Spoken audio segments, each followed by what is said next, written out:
British राज ने भारतीयों को पश्चिमी औद्योगिक तौर तरीकों और टेक्नोलॉजी में हुए विकास से परिचित कराया है।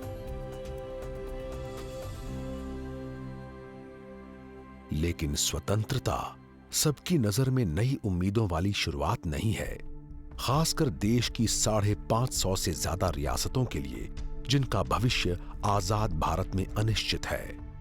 अगर भारतीय राष्ट्रीय कांग्रेस का लोकतांत्रिक देश का सपना सच हो गया तो रियासतों के खास अधिकार खत्म हो जाएंगे और राजनीतिक ताकत भी घट जाएगी।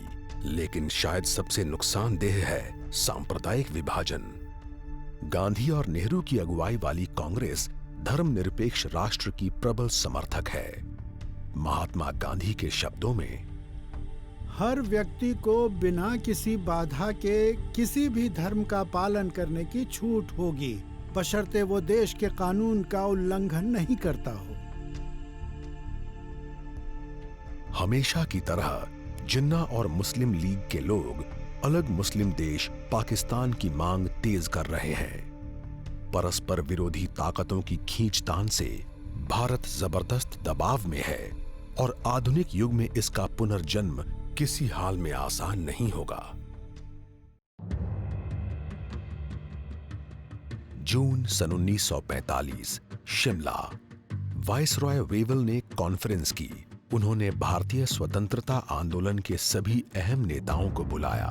कांग्रेस का प्रतिनिधित्व महात्मा गांधी, मौलाना आजाद और जवाहरलाल नेहरू कर रहे हैं। मुस्लिम लीग की ओर से जिन्ना और लियाकत अली खान आए हैं। भारतीय रजवाड़ों को भी बुलाया गया है।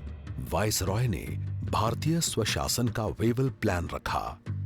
इसमें मुस्लिम्स की अलग नुमाइंदगी और दोनों समुदायों के बहुमत वाले इलाकों में सीमित सत्ता की बात भी शामिल है। लेकिन इस प्लान पर किसी की भी पूरी तरह से सहमति नहीं है। इससे कांग्रेस और मुस्लिम लीग और गांधी और जिन्ना के बीच दरार और बढ़ गई। आजादी का वक्त करीब आने के साथ ही ये साफ होता जा रहा है कि स्वतंत्रता तो मिलेगी, लेकिन इसके लिए बहुत बड़ी कीमत चुकानी पड़ेगी। सन 1946, पाकिस्तान नाम के एक नए देश की मांगों के बीच ब्रिटिश भारत की सड़कों पर सांप्रदायिक तनाव बढ़ रहा है। अगस्त में ये फूट पड़ा। कैलकाटा में हिंदू मुस्लिम दंगे भड़क उठे। लगभग 5000 लोग मारे गए।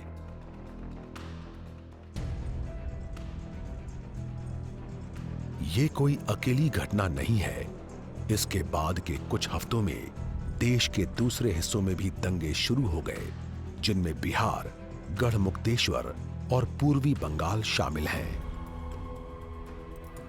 उसी साल बंगाल के नोआखाली में भी जबरदस्त दंगे हुए। 5000 से ज्यादा लोग मारे गए और लगभग 75,000 लोग बेघर हो गए।